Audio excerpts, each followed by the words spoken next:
Hi, and welcome to our virtual office. Thank you for taking the time to hear our story and learn what we came to know, how cannabis medicine can be a safe and effective tool for people living with dementia and their care partners. You'll also learn about how much people are taking, how often, and hear about some of the ways people are using it. I'm Chella. And I'm Dave. And right up front, we'd like to say that we're not doctors or medical professionals, and nothing you hear in this presentation should be considered medical advice. Right. We work below the line in film and television production, but in 2010, after my mom was diagnosed with mixed dementias, vascular and Alzheimer's disease, we dove into family caregiving and became fierce advocates for people living with dementia. In memory of Mom, and to honor our journey together, we started providing care gap training for other family care partners and created Cannabis Helps Dementia podcast. We've interviewed dozens of doctors, nurses, professional researchers, administrators, other caregivers, and people living with dementia about how cannabis helps. Like it did for our family. That's right. And we recently published a book, CBD for Seniors, 12 Things to Know When Trying CBD or Medicinal Cannabis to Ease Symptoms of Aging and Improve Brain Health. A short guide with a long title to give you the tools you need to feel comfortable trying CBD or medicinal cannabis. Sure, we noticed my mom was forgetting stuff, repeating stories, but she kind of always did that. And she wasn't taking her medications properly either. Wait till you get old, my mom would say. And she hadn't been cooking much. I've cooked for people all my life. I'm done. She would get lost driving, but that wasn't so unusual either. She always had a bad sense of direction. Every time I try to go to Macy's, I end up across town at the grocery store. Finally, Mom paid her bills multiple times in the same month and became seriously overdrawn. That's what alerted us that something was very wrong. Mom fell a few times, but she refused to see a doctor. The last fall was spectacular enough to scare her into a visit to the emergency room, though. At the hospital, and after an astonishingly short evaluation, the doctor said flatly, "Ms. Seagram, you have dementia." In another room, the social worker told us, "You know she can't live alone, right?" And just like that, our whole world turned upside down. We've come to learn that this scenario plays out over and over again as more and more seniors are diagnosed after serious symptoms or they're involved in an accident. Families are devastated by a diagnosis of dementia, and many fell apart after that diagnosis. Thankfully, ours came together along with a handful of friends to support us on our journey. But in the beginning, we were totally clueless, self-centered, lacked resources and practical skills. So we started to get educated. I read dozens of books on Alzheimer's and related dementias, did loads of research, went to support groups and every doctor visit with my research in hand and questions galore. But we were still clueless, and our doctors didn't have any answers either. Advocacy groups and governmental organizations have all but given up on a cure and are focused on brain health and prevention as the solution to this devastating diagnosis. Which is great for people who don't have dementia yet, but we desperately need an effective treatment or a cure for people suffering today. Back to our story. We cared for Mom at home the first 4 years. Initially, it was complete triage. Constantly reacting to the major changes for all of us. When we began this journey in 2010, we only knew Alzheimer's was a terrible disease that was bad news for your memory. Of course, any form of dementia is no joke for all concerned. The irony is that the only way to get through it is to laugh and find the positive aspects. That took us quite some time to figure out. Little did we know the answer was in our stash box all along. As born and raised Angelinos, we've been familiar with cannabis throughout much of our lives. It's helped with migraine headaches, IBS, and anxiety. But we didn't realize the full potential of cannabis until Mom got sick. But when my mom was first diagnosed with dementia, her docs were very much against her using cannabis at all. Oh, she can't have marijuana. It's bad for her memory. So we kept cannabis away from her for most of the first year. We didn't know the drug interactions. We really didn't know anything. And we trusted that her doctors knew what was best. At the time.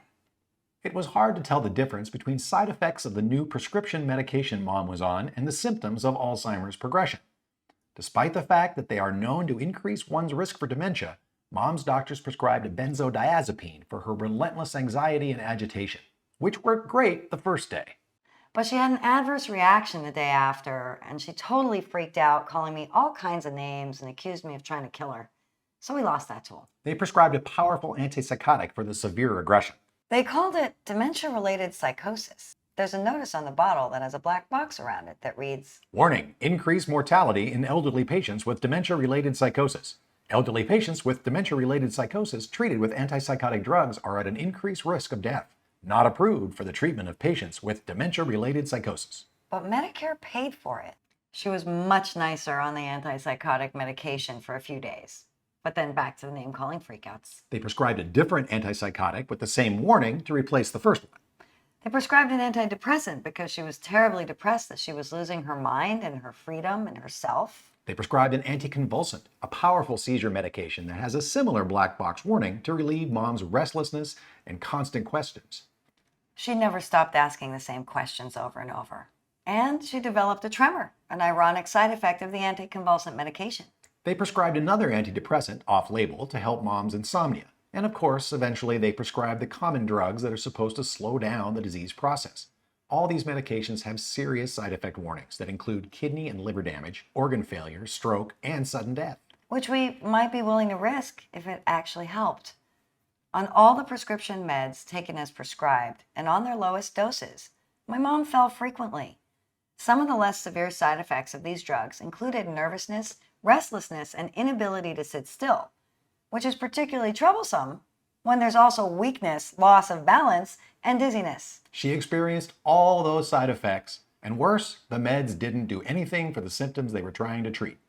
Mom's falls forced me to take time off work, which is when we began to wise up. She had refused to get out of bed for 3 weeks. Somehow she had remembered she'd fallen several times and was terrified to fall again. Her new doctor was calling it failure to thrive. Yeah, we thought sure this was it.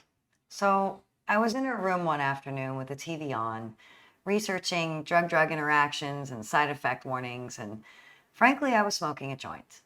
My mom turns to me and says, "I want some of that." So I called her new doctor, and she said, If she's not getting out of bed, give her whatever she wants. so we shared a joint. And before we finished, my mom says, "Let's go to the living room and watch TV." This began our discovery. At first, we learned the U.S. Department of Health held a patent on cannabinoids since 1998 as Neuroprotectants, for example, in limiting neurological damage following ischemic insults such as stroke and trauma, or in the treatment of neurodegenerative diseases such as Alzheimer's disease. That's patent number 6630507B1. And that led us to discovering the mountain of evidence that actually cannabis helps dementia. A simple PubMed search reveals study after study that cannabis eases the terrible symptoms of dementia better than anything else available on the market, with no risk of sudden death. A documentary called The Scientist shows us that every care home in Israel uses cannabis medicine for their elderly. Mainstream media sources show that there are facilities in California, dozens that we know of, one in New York State and another in Florida, that are currently using full-spectrum cannabis oil, or CBD, for people living with dementia. More than 2/3 of all state departments of health list Alzheimer's disease or other neurodegenerative diseases on their qualifying conditions for medical cannabis. Mom had greater focus and interaction when she was medicated with cannabis. She laughed, smiled, and communicated with us. It was like she dropped into her body and was able to connect better. Cannabis helped Mom have a carefree attitude about losing her mind. But cannabis is expensive. Medicare doesn't pay for it, and it's not covered by any insurance. As the disease progressed and our resources were drained, we had to move Mom into a facility. Despite our preference to keep her at home with us. The nursing home said they would kick us out if we used cannabis, a Schedule I drug. The first one actually did kick us out. After drug testing her for marijuana and telling me to knock it off or they'd ask us to leave. Yeah, they kicked Mom out after an incident with another resident. The facility wasn't medicating her agitation and aggression appropriately. Or at all. And wouldn't allow us to medicate her either, so what did we expect? We were forced to move Mom into another facility where she lived for nearly 5 years. After nearly a decade-long journey through dementia, Mom passed on February 1st, 2019, and is now free at last. Cannabis medicine helped ease my mom's symptoms from the moment we started using it until her last breath, but only when she had access to it. As we'll demonstrate, with the help of some of the experts that we've interviewed, cannabis medicine helps ease many of the difficult symptoms of dementia in most people, is generally recognized as safe, and is worth trying. With no end in sight for Alzheimer's disease and related dementias, we must expand where we search for solutions to one of the scariest threats to human health and our national and global economy. So let's be bold, ask questions, and try new things. What if there were a scientifically recognized system of the body that regulated every other system of the body, but it wasn't taught in medical school? That'd be weird, right? How many of you know that we do have a system like that, and it's called the Endocannabinoid System, or ECS? We made this simple 2-minute video about the ECS to help understand how cannabis works in the body.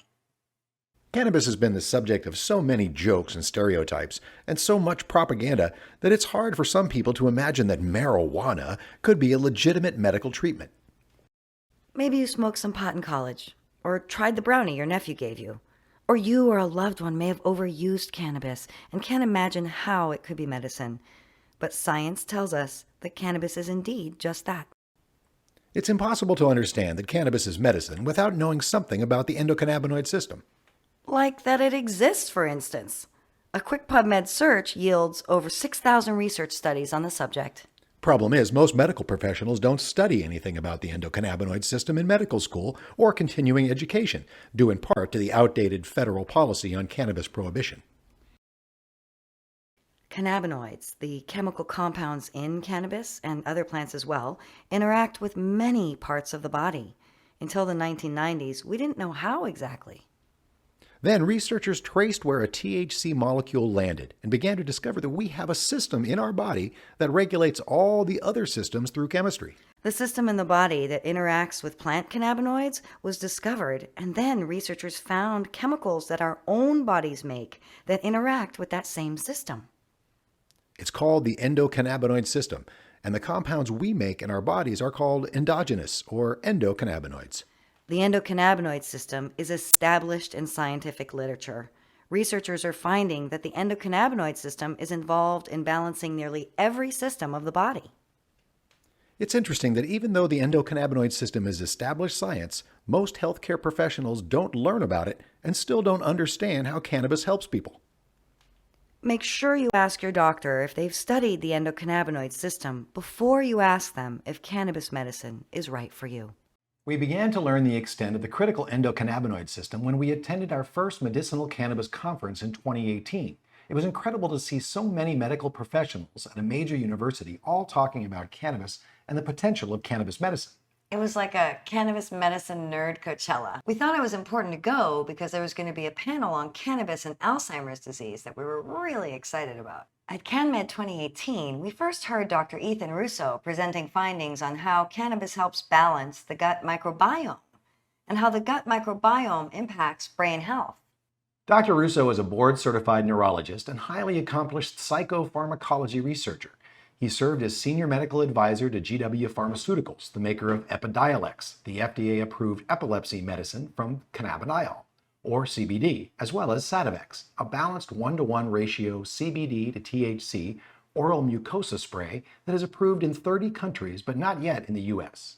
We had a chance to sit down with Dr. Russo briefly at another conference shortly after his article, Cannabis Therapeutics and the Future of Neurology, was published in Frontiers in Integrative Neuroscience. Here's Dr. Russo chatting with us about how cannabis helps dementia. Problem right now is there have been individual studies of various cannabinoids, specifically THC and cannabidiol, in relation to mechanisms, the pathophysiology of Alzheimer's disease.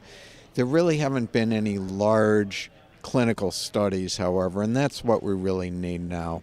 There have been a few studies specifically of synthetic THC as Marinol, specifically to look at agitation and sleep in Alzheimer's with positive results.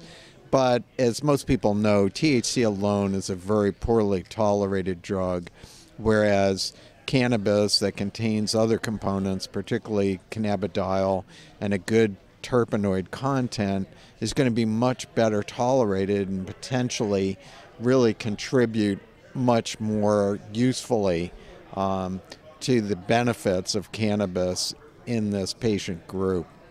Specifically, one of the things that I'd like to be able to demonstrate is that the terpenoid called pinene has an effect actually to boost short-term memory. Drugs like pinene, which are acetylcholinesterase inhibitors, boost the amount of acetylcholine in the brain. That's the memory molecule. And so this, in conjunction with the other benefits of THC and other cannabis components, really presents a sort of multifocal approach to treating Alzheimer's. On the one hand, treating symptoms, but also we have good lab evidence that THC and CBD can interfere with the buildup of abnormal proteins in the brain. That's one of the hallmarks of the disorder. Right. It's my thinking that more studies need to be done for the treatment of the disease, but right now there are 33 states where people living in those states could go to a dispensary and get something for their symptoms. Right. Well, this is a good demonstration that this is a bottom-up movement. What I mean by that is that unfortunately physicians have been slow to get on board with cannabis, and the real movement is by patients and their families demonstrating to their doctors that, hey, if you see a benefit here as compared to last month when she wasn't on this, it's because of cannabis, because we're not doing anything differently except for that. So it's going to be a slow evolution. With that, we need progress with the laws as well, so that we can do the studies properly and that this is more generally available. What do you think about hemp in the Farm Bill passing? Do you think that's going to help move us forward? It may, but in this instance, we need some THC in the materials. That's what really treats the agitation and helps with sleep. Yes. It is the combination of THC, CBD, and other components that presents the best promise for really making a meaningful difference in treating Alzheimer's disease clinically. The review article that first introduced us to his work was mind-blowing because it cited so many studies that showed how cannabis helps Alzheimer's disease, as well as many other difficult neurological conditions like epilepsy or even brain tumors. At the end of the Alzheimer's section, he breaks down which cannabis compounds and terpenes address which symptoms. With my mom, we found a full-spectrum cannabis oil given 2 to 3 times a day in food to be very helpful for her tough behavioral symptoms. Ingesting cannabis oil tends to last 4 to 6 hours, but the onset is slower than under the tongue or inhaled. But laboratory research on cannabis is slow, expensive, and highly disincentivized. Essentially, the most effective research on cannabis is being done by handfuls of brave, leading-edge clinicians and desperate, frustrated family members across the country, but particularly in California. That big, amazing medical cannabis conference Alzheimer's panel we were so excited to hear didn't include any clinicians using cannabis medicine at the time. But when they opened it up to audience questions, a general practitioner, Dr. Jeffrey Hergenrather, was the first to the microphone, and he shared his incredible experience working with people living with dementia in assisted living facilities and at home in Northern California. Dr. Hergenrather has used plant medicine throughout his long and distinguished career and works with many clients who've been using full-spectrum cannabis oil for years, including seniors with age-related issues, especially with dementia. In 1999, Dr. Hergenrather co-founded with Dr. Todd Mikaria the Society of Cannabis Clinicians. On the SCC website, there's a search tool where you can find a knowledgeable cannabis medicine doctor in your area and those who do telemedicine. There are also educational resources, a research library, videos, and courses taught by experts in the field. In this clip, Dr. Hergenrather shares his theory on the effects of an aging endocannabinoid system and his ongoing practice with seniors. The endocannabinoid system wears down. It just isn't the same as you get older as it is when you're young. And it may explain a lot of the changes that we find as we age, because people that otherwise didn't have problems like that at all in their younger years, and then they get to be elderly and now they're not sleeping very well at all. Now they're very anxious, and anxious where it's not good. It's go to the hospital with anxiety, kind of anxiousness. And these people may not have been anxious in their youth. And pain is harder to control. And really a number of other conditions that are modulated or that are mitigated by the endocannabinoid system jumping into action. And when this system isn't working as well in the elderly, we know that 2-AG and some of the natural cannabinoids aren't found in the same concentrations in the elderly and in Alzheimer's dementia. So we have evidence that this system is wearing down. And so we can use cannabis to our benefit to augment that natural system. It just makes sense. Well, my association with a local psychiatrist, Dr. Phil Grobe. We connected with the owners and the managers of this facility and the nursing staff, and probably most importantly, the nursing staff was really favoring the idea of using cannabis medicine. So we began to intervene by saying, okay, let's try 5 milligrams of THC or 10 milligrams of THC, or let's blend it with THC and CBD. And we began to kind of work toward medicines that seemed to work best.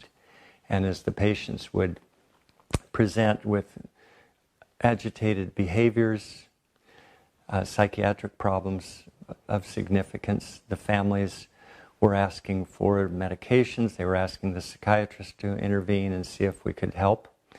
And it turned out that the cannabis was really working better than anything else. Now, if I'm doing this with somebody in my office, I might say, okay, let's just start with 1 milligram of each.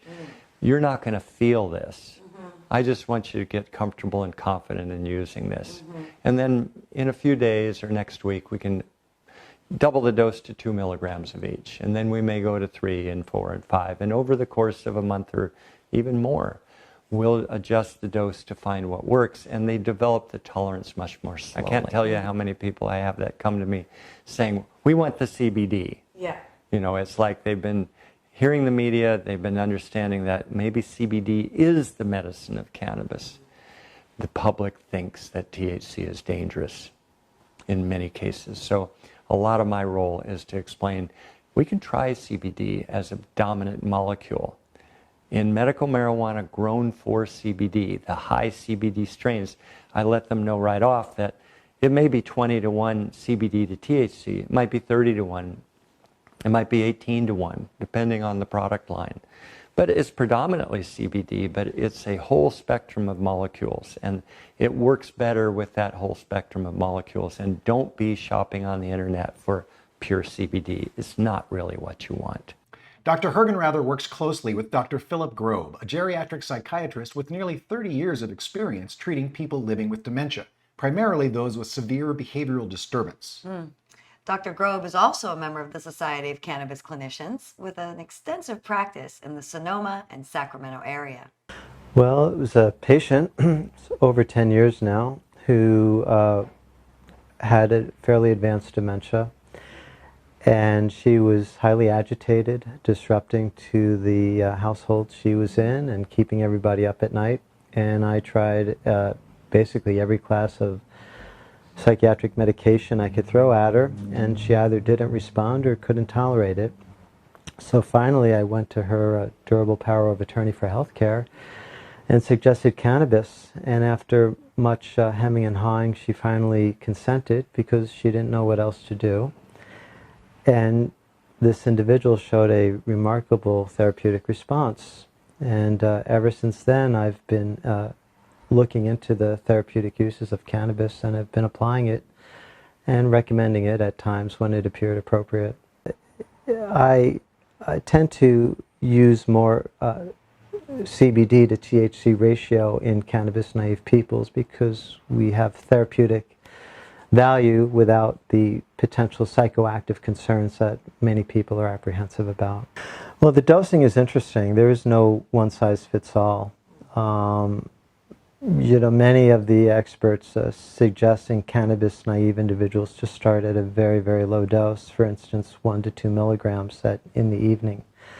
I tend to be a little more aggressive, and I will frequently employ, say, a 1-to-1 ratio of 5 milligrams of CBD and 5 milligrams of THC twice a day, and adjust based on the individual's response. But as I'm learning more, I think there's wisdom in starting at a lower dose and just getting a sense of an individual's sensitivity and response before pushing it. Dr. Grobe works with patients in nearly all the memory care facilities in Sonoma County using cannabis medicine. President of the American Cannabis Nurses Association and geriatric nurse practitioner Eloise Thiessen is a frequent presenter at CanMed. We spoke with Eloise about her experience using cannabis for age-related illnesses and particularly for people living with dementia. Board member of the Society of Cannabis Clinicians, Dr. Dustin Sulak of Healer.com from Maine, and Dr. Bonnie Goldstein, who has a practice in Orange County, California, lead the medical practicum at CanMed. Dr. Goldstein literally wrote the book called Cannabis is Medicine. We also spoke with each of them for the podcast. Early on, I was recommending CBD as a treatment for the anxiety in my dementia patients who were female. And I'll never forget this story.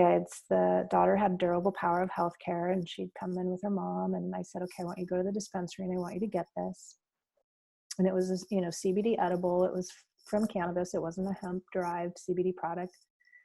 And she goes to the dispensary, and the dispensary staff was like, no, you need a 1-to-1, really tried to talk this woman into something else. And, I got on the phone. I said, thank you very much. I'm confident in what I'm doing.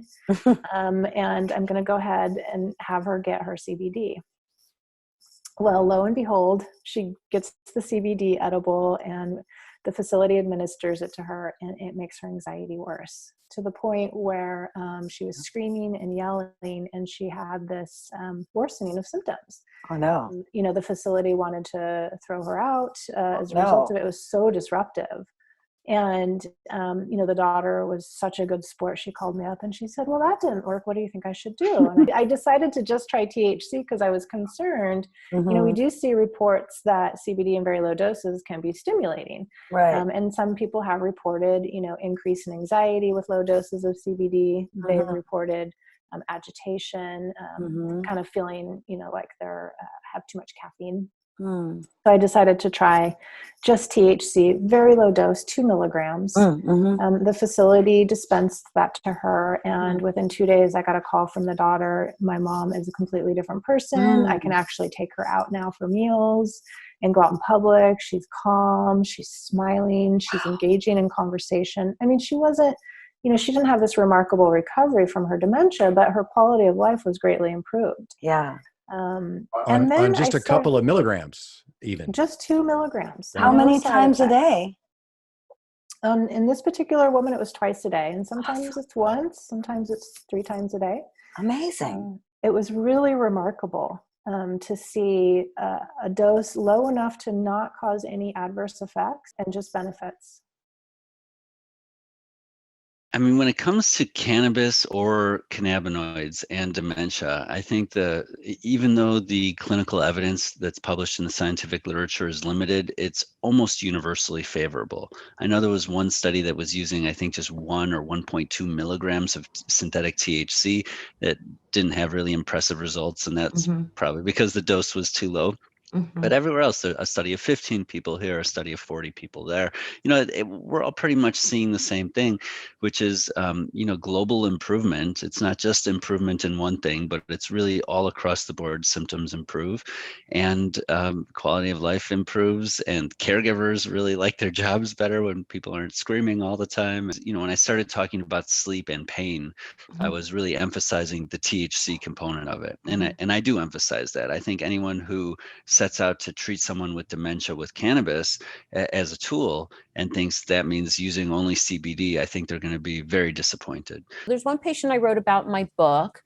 Her husband had reached out to me, early onset dementia. She was really struggling. She had even been on so many medications, and even when they were doing a medication switch, they deemed it so difficult that they put her in the hospital just to wean her down on one medicine and get her started on another, because her behaviors were unpredictable, and it just, the chance of something going south was pretty high for this particular patient. And after 1 month of being in the hospital, he said she's dying in front of my eyes.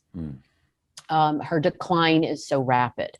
Yeah. And we've heard about cannabis. We have no idea what we're doing. Our primary care doctor's on board. The neurologist has kind of like thrown their hands up and said, go right ahead, because I don't have much else to offer after 4 years of, and all hardcore drugs. I mean, antipsychotics and all difficult drugs. I think we started CBD first, and it agitated her.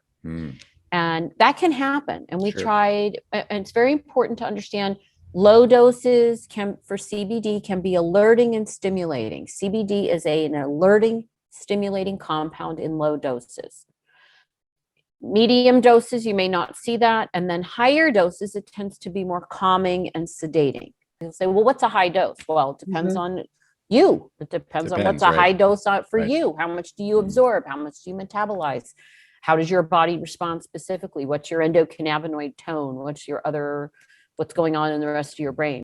I had been at the time doing a lot of research on THCA, which is tetrahydrocannabinolic acid, which is the precursor raw compound to THC. So anybody listening who doesn't know what THCA is, remember the female flower of the plant is where we get all these compounds. And if you harvest the plant and have raw, if you got that tested, most of all the cannabinoids in the flower would be in what we call the raw form, the AA acid form. So we refer to it in numerous different ways. And we started her on that. And she had real profound improvement in her mood, in her sleep. When I say THCA, I'm always referring to whole plant, full spectrum, reliable product that's been tested. I know what's in the bottle. And so this made a big difference for her. And even to the point where she was basically catatonic. I mean, she just sat. And if you messed with her, she'd argue with you. And she had full-time care, 24/7. Yeah. People in the house helping out with all activities of daily living. So feeding herself, bathing, getting dressed, getting undressed, getting in and out of bed, taking a walk, all of these things kind of just, that she didn't do anything. She didn't even look at me when I did my evaluation. She closed her eyes and just looked away. So THCA changed a lot of that. 3 times a day, start low and go slow. 1 milligram 3 times a day, 2 milligrams 3 times a day. And we titrated up very slowly to try to find her sweet spot. And little by little, I'm getting reports. She's happier. She stopped talking completely, I think, years prior. And she used to sing a lot. She started singing again. Nice. She was able to sit at the table and eat. She started to feed herself. She was participating in the getting dressed, getting undressed, bathing. So a lot of improvement. Now, for the moments of agitation here and there, what we did was we added in THC on an as needed basis. Again, starting low dose, 1 milligram, just as needed, 2 milligrams as needed. Again, there are the doubters out there. This is what I'm going to say. Your cannabinoid receptors, the most widespread receptor in the brain. It's just about everywhere. Where is it not? It's not in the part of your brain that can turn off your breathing. So if you take too much opioid, you stop breathing and die. Hence the opioid crisis that we're having. Okay. But the cannabinoid receptors are not in that part of the brain. These receptors are just about everywhere. And that is why you can get pain relief, anxiety relief, depression relief, better sleep, better appetite. Think about all of those things. That's kind of what your cannabinoid system controls. It just absolutely helps with all of these kind of like baseline daily quality of life issues. Your immune system. It's all over the white blood cells, right? It's under there. And your gut. Yeah. And your gut. All over your gut. And the gut, think about, and there are still people not being taught this, but the microbiome and the way your gut works to interact with the food that you eat is critical for brain health. Dr. Sherry Yafai has a practice in Santa Monica, California, and does telemedicine. Dr. Yafai is a board-certified emergency room physician who transitioned into cannabis medicine in 2017. Dr. Sherry is also a board member of the Society of Cannabis Clinicians. She provides education and lectures to physicians, and currently about 50% of her practice consists of seniors. My oldest patient is roughly 99 to 100. And a lot of people are like, can you use it when people are that old? Yeah, you can. It's the same idea. We're using this to help them, not to hurt them, right? We're helping move their arthritic pains along so that they can move better and faster, so that they can go out and get that good, healthy exercise in and see the sunlight. The patient is about 80 something. She lives in an assisted living facility.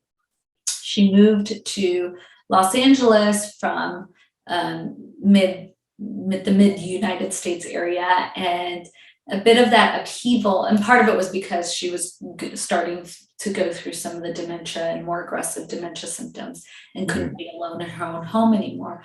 So when she moved to Los Angeles, some of that upheaval created some problems. And so and she was having some insomnia as well and wasn't getting along with caretakers. We started her with a hemp CBD product during the daytime and added it in a THC product at night. And that's where I find some of the edibles to be very helpful because they last a lot longer through the night. She started kind of changing her tune a little bit. And what we did was we started slowly adding in some THC during the day as well. So I believe ultimately she's on a 4-to-1 product. So it's a mixture of CBD and THC during the day and a THC product or THC dominant product at night. And what you'll see in the videos is her dancing and singing. And that's, she plays with music that brings her joy in the afternoon, and she'll get up and dance and sing with her daughter. And she'll, the best part of her shines through. Yeah. And that's really what we're looking for. So it's really a testament to the medicine. We're seeing research studies coming out of Germany talking about how THC specifically given to dementia-induced mice delay that onset of dementia, and not just delay, but they do better for the longer period of time. Whether it's behavioral, so aggressive behavior that we see with a lot of older adults going through dementia and Alzheimer's, whether it's sleep disorders, insomnia, frequent wake-ups, they're not as active during the day, they get up a little bit more frequently at night, and then that's the vicious cycle that continues. And we know, by the way, that sleep is incredibly helpful for prevention of dementia. So that's one thing we know, right? Very clear. So if we can get people to sleep better, then maybe we can help kind of delay a little bit more of that onset. And then there's the other aspect. Could this even be helpful, right? Just for the actual disease state itself. We met Stephen Barbieri in Sacramento right after my mom passed when we went to lobby the assembly with a large advocacy organization asking our electeds to be bold and fund more research for dementia. Known as the Kickmaster, Stephen spent 4 decades in Taekwondo with a rank of master's level and eventually was diagnosed with chronic traumatic encephalopathy from repeated head injuries. Using CBD and THCA, the non-intoxicating raw form of THC, Stephen seems to be living and thriving with CTE since 2012. We spoke with the Kickmaster and his wife Tracy for the podcast about how they got started with cannabis medicine. I'll actually let my wife tell the story because when I grew up, I didn't drink, I didn't smoke, I've never done drugs. I don't know if you want to say a square or whatever, it wasn't my type of lifestyle. So when Tracy was mentioning, let's try, well, she was saying pot. She wasn't using the word cannabis. Let's try pot and this. And I'm like, no. And that went on for literally, I think, almost 2 years. Pushing. Finally, she says, you like the research thing. So why don't you do some research and stuff? I'll talk about it later. And I'll let her finish the story. So things had gotten a little heated. Stephen's emotions were kind of all over the place. The aggression with his type of dementia was starting to really affect our marriage, affect our life here. And I was at school one day and I was very upset because of his behaviors had gotten, I wanted him to be on kind of some mood stabilizer, something. And I had even called the doctor on my own in tears and said, I need some help, and she said, well, he has to be willing to take these mood stabilizers, and he was not willing because one of the number one side effects with CTE is suicide. Most of the mood stabilizers, their side effects are suicide. Yeah. So I was talking to a friend at school and he uses CBD. He said, listen, just get him to try it, see how it works. Just please, I know this is going to help him. Here's some research. So he gave me a little bit of things. I, brought them home to Stephen. Can you just research this?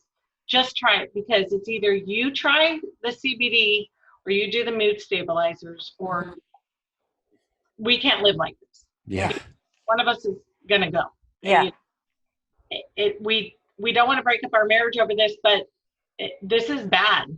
So he researched it and finally was willing to go. We went to the dispensary here in town, and we spoke with a gentleman who has the same exact diagnosis as Stephen. I would come home from the gym or from boxing, I would put the CBD underneath my tongue before I got into the shower. And my dosage that ended up working for me. I started with the 500 milligrams of CBD with 0.3 of THC. And the reason they explained about the 0.3 of the THC is so that it would cross into the brain barrier. It allowed it to cross in. And then it's mixed with MCT, which is the coconut oil, because it's an oil to get through the body. We started at the 500, and then over time, I think the last couple of years or a year or so, I moved up to 1,000 milligrams still with the 0.3 of the THC. And I just take about 3/4 of an eyedropper underneath my tongue. And it basically I used to say it just levels me out and keeps me vanilla. It used to be every single day around 2 or 2:30, like a cell phone, my personal battery would die. In a sense of my brain, I was like overstimulated, too much going on. I literally had to go into a dark room and take a nap every day for an hour, sometimes 2 hours. I was just exhausted. Well, since I've taken this, for me, I don't have to take that nap any longer, which now means at bedtime, I'm more sleepy. Whereas, as you know, with most people with dementia, they have broken sleep. So that's why earlier we're saying I like to research, because I would be up at 2 o'clock in the morning, 3 o'clock in the morning. And what was I doing? I was always on the computer trying to educate myself on what I could do and what I needed to do and what were some of the things out there. So this gets me through the day. But again, at nighttime, I still have problems about sleeping. So I have something called THCA. And so I take it out every night before bed, and I take just about a half of it, 1/3, probably close to a half of an eyedropper of this, and a Sensei Chew chocolate that's got some CBD and melatonin in it. And I get a good 7 to 8 hours worth of sleep now. And because I don't have that broken sleep at night, I'm more functionable during the day. The medication that the doctors give you, I believe there's only 5 dementia medicines out there. All of them have terrible side effects. And sometimes the side effects are worse. So if you're already having hallucinogenic situations, all of these medicines, that's another side effect. So all it does is increase that hallucinogenic. I used to see a shadow guy in my room at night. And when I got off the Aricept and I moved to the CBD, that shadow guy has gone. Not going to cry. I will say 100% it saved our marriage. Because without it, the mood swings, the aggression that was there from his disease was not tolerable for us as a family. And with the cannabis, with the CBD, that is gone. There's a lot of stigma. That's the problem. And I think people need to get away from that, because this works. And I would much rather Stephen is on something natural, something beneficial that I know is not going to have those side effects. And his mood, I'm not kidding you guys, it's 100%. Registered nurse Dan O'Brien has been the wellness director at Primrose Engaged Living in Santa Rosa, California for nearly 10 years. Dan gave us his thoughts on how cannabis helps every resident that's using it. We also had, at that time, one particular case of a person with significant behavioral complications who required actually a large amount and variety of medications, prescription medications. And I discovered that almost everything that she was getting was ineffective without the use of cannabis as a kind of like a floor to put under it all. That alone, it's only an anecdotal story, but basically everything that we're working on here is kind of based on just our history and our experience. There's no question in my mind that cannabis and its various formulations that we've used here has been quite effective. Teepa Snow is a world-renowned dementia care expert and occupational therapist with over 40 years of clinical practice in all different settings. Teepa founded a revolutionary approach to support and engage people experiencing changes in brain function and their care partners called Positive Approach to Care.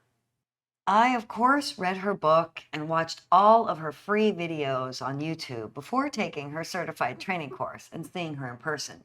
Because of her occupational therapist perspective, Teepa teaches how to physically connect with our loved ones when words are failing. Even though it was near the end of Mom's journey when she was in hospice, Teepa's techniques helped me connect with my mom in ways I didn't think possible. It was really life-changing stuff.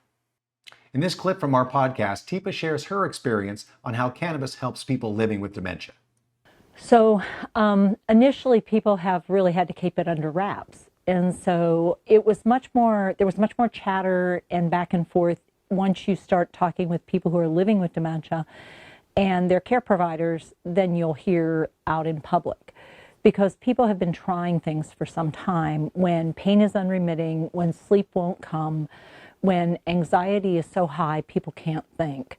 When they've tried other meds and they don't know what else to do, everything they try is a mess, or they find that what they've tried makes things worse, then they try things. And so what we know is anecdotally, people find frequently that adjusting dosages is really challenging if you can't get high quality, measurable types of cannabis that you can monitor. What you're giving is what you mean to be giving. And the challenge for most families and most individuals who've been doing this historically, because they've been doing it quite honestly, illegally in many cases, because that's the only way they could do it, is that they were doing the best they could. And now that we're starting to hear and actually report out what's going on with cannabis, I think we're starting to see a bit of a shift. And I think the shift is significant. I think there are more and more medical providers that are starting to say, you know what, it's a chemical like any other chemical. And there's not some magic thing about it. It's just, it should be treated and managed that way. And our challenge is just that there's such this stigma attached to it, just like there's a stigma attached to dementia. And maybe the good part is because there's a stigma to both, you know, people are willing to take risks that may not be taken in other situations. But the reality is we don't have a lot of things to offer people that are reasonable things to offer. So why wouldn't you try something that has very reasonable side effects and manageable often side effects? And many of the effects that it has, if you're using it accurately, you may find it may actually help appetite, but it doesn't have some other issues with it. It may have some other issues with it, in which case you sort of reevaluate. I mean, just like you should with anything you're trying to use to help. But I have seen some fairly remarkable differences in people's lives and the quality of their lives by being willing to go over that line, I guess is what we call it, about what people are okay with and what makes them anxious and nervous. The recent thing that people have done to try to reduce the use of antipsychotics in long-term care facilities, if we look carefully at the data, all too often what it's showing us is there's been a subsequent and equivalent increase in anti-anxiolytics, but they're the medications that have been shown to have side effects of increased falls, decreased alertness and arousal, increased skin tears, decreased ability to socialize, more drowsiness. So it's okay, so now we have another drug that we're going to have to deal with. So maybe we should start looking somewhere else. I think we're a long way to go if we think about all the variations of dementia to having cures. So we're going to be a long time figuring out how do we offer care that's the right kind of care. And part of it is offering people the right support for the care they're delivering. And, you know, this is where cannabis has a role. I do think we're starting to see more research. And I do think we're starting to see people go, okay, well, you know what? I'm not seeing harm. So let's just go ahead. And if people are willing and interested in doing this, let's just do it. It's legal. Nice. You know, and I think that's where things are starting to shift. We're seeing more and more areas and states and people just being I don't know what else to do. And it's like, well, do you want to give it a try? And people who are living, particularly with Lewy body, find for many of them, it is the difference between living decently, living well, or living miserably. Yeah. And having time to be, an ability to see you and not to be so distressed that you can't process anything. Yeah. And being able to get some sleep. Yeah. Yeah. You know, with Lewy body, getting sleep is such a huge part of having a good quality life. And the number of people that I work with that have Lewy body and use cannabis and can sleep, and they can't do it any other way unless they are not able to move, because then we have to give them things, and the whole series of things that people and families are provided with.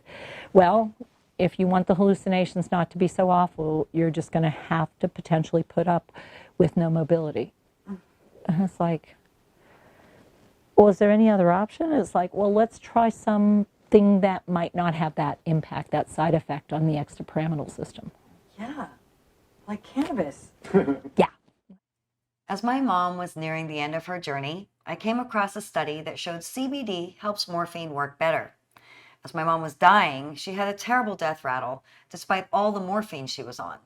I tried a few drops of full-spectrum CBD oil between her lips and gums every hour, and it completely eased her breathing for 4 days until she peacefully left us.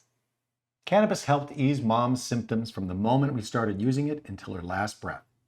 Cannabis eased her anxiety, aggression, and psychosis. It helped her feel lighthearted about her life situation. Cannabis helped her enjoy her now and not worry about the fact that she had no idea what was going to happen in the future, nor remember what happened in the past. Cannabis helped my mom and the whole family have a good night's sleep. It eased her restlessness, lifted her mood, and eased her pain.